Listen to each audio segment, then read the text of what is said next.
She called me at least 20 times the next day. By the 10th call, she was hysterical. By the 20th, she was begging for her entire family's survival. But none of that would have happened if she had simply had an ounce of respect at her own engagement dinner. I am 71 years old, a semi-retired general contractor.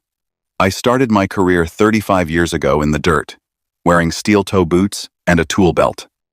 Today, I own Vance Development Corp, the firm that built half the luxury skyrises in this city.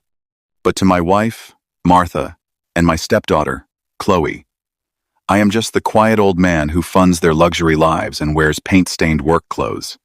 It was a Tuesday night. We were at the most expensive French restaurant in town for Chloe's engagement dinner.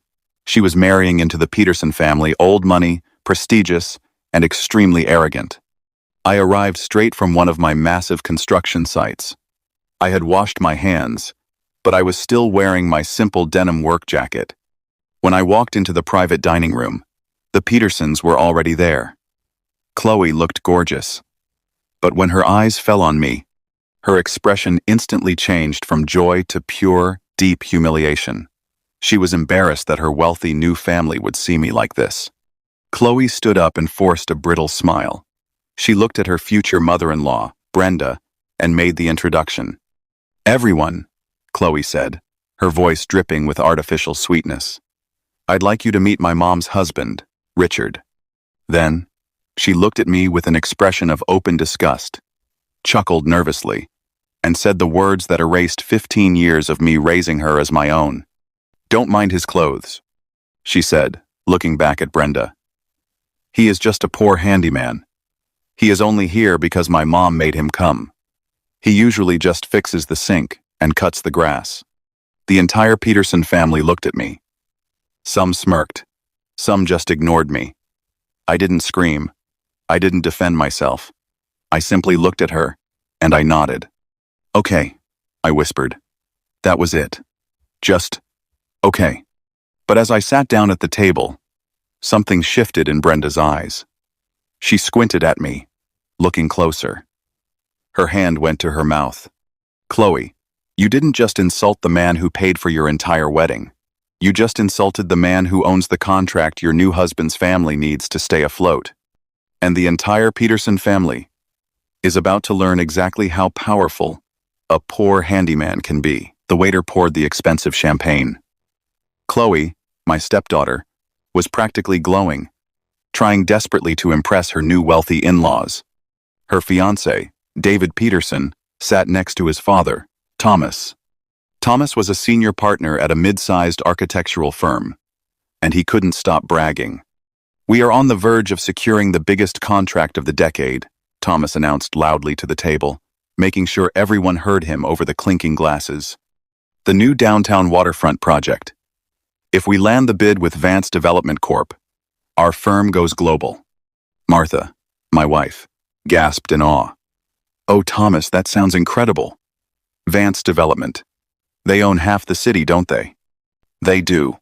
Thomas smirked, swirling his wine. "The CEO is a ghost. Nobody ever sees him. But we are meeting with his acquisitions team on Monday. I am extremely confident we have it in the bag." I sat at the far end of the table, wearing my faded denim work jacket. I reached for my water glass. My hands were calloused and rough from 35 years of building skyscrapers from the dirt up. David, the young groom, looked down at my hands and sneered. "Careful with the crystal, Richard," he mocked quietly, loud enough for Chloe to hear. "It's worth more than your rusty truck." Chloe giggled. Martha just looked away, completely embarrassed by my presence. I didn't react. I didn't defend myself. I just took a slow sip of my water. But Brenda, Thomas's wife, wasn't laughing. She had been staring at me since I sat down. More specifically, she was staring at the small, faded logo stitched into the breast pocket of my work jacket. A simple embroidered V, D, C. Suddenly, her face turned pale white.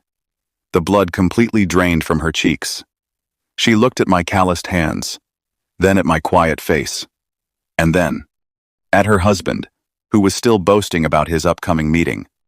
Thomas, Brenda interrupted, her voice trembling. Thomas, shut up. The entire table froze. David stopped laughing. Chloe looked confused. Brenda slowly turned to me. Her eyes were wide with absolute unfiltered terror. Wait, she whispered, her voice cracking in the quiet dining room. You're the man who.